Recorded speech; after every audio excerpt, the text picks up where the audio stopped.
Nashville numbers, Roman numerals, 6 minor, flat 7, 2-5-1. What do all these things even mean? It's all related to this one skill that is the key to unlocking a number of musical superpowers, like instantly transposing a song to any key, or learning music just by listening to it. So if you want to learn all that and more, stick around because that's what we're talking about today. So where do these ideas come from? Let's start with a basic major scale. There are 7 notes in the major scale. If you skip a note, you get an interval called a third, and stacking 2 of these gives you a 3-note chord called a triad. You can build a triad on each of the 7 notes in the scale, and you'll get 7 different chords that belong to the key. We call these diatonic chords because they only use notes that are in the scale. These chords form a certain pattern.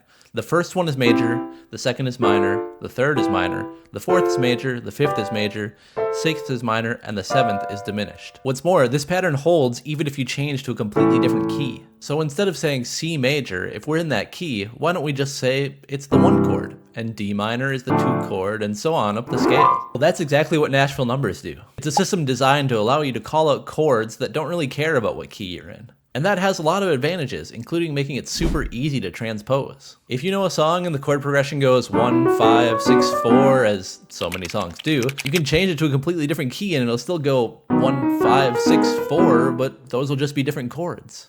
For those of you that know solfege, this is a very similar idea, except solfege is just for individual notes, while the number system is for whole chords. Then there's Roman numeral analysis. This is the original version of the number system that was created during the classical era. It's also what's taught in music schools. It's pretty similar to the Nashville number system, but we'll go over some of the differences. First, Roman numeral analysis uses Roman numerals instead of regular numbers. Second, the numerals being uppercase or lowercase is what indicates if the chord is major or minor. For Nashville numbers, whether the chord is major or minor is often just implied. The 6th chord is generally minor, so unless you say otherwise, people are going to assume that it's minor. You can also specify that a chord is minor, for example, saying 6 minor or 5 minor, which is usually a major chord. Third, there's inversions. An inversion is when you take a chord and rearrange the notes so that a different note is in the bottom. Roman numerals show inversions using a system called figured bass, which is a much deeper topic that I won't get into here, but just know that they use numbers to show which inversion you're doing. So the 6 here means that this chord is in first inversion, which means that instead of the first note being in the bottom, the second note is in the bottom. Nashville numbers, on the other hand, show inversions as slash chords.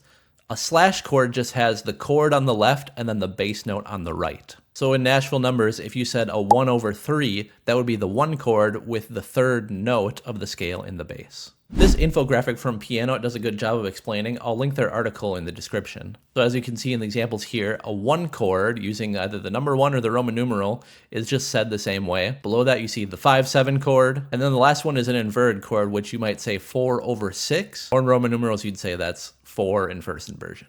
Another thing that happens in both of these systems is non-diatonic chords, which means a chord that uses notes that aren't in the scale. If we're in the key of C major and I wanted to play a B flat major chord, we'd call that the flat 7. Since the regular 7 chord is B diminished, a flat 7 would be B flat major. So which system should you learn? I don't really think it matters if you learn Nashville numbers or Roman numerals, since at the end of the day, they're both accomplishing the same thing.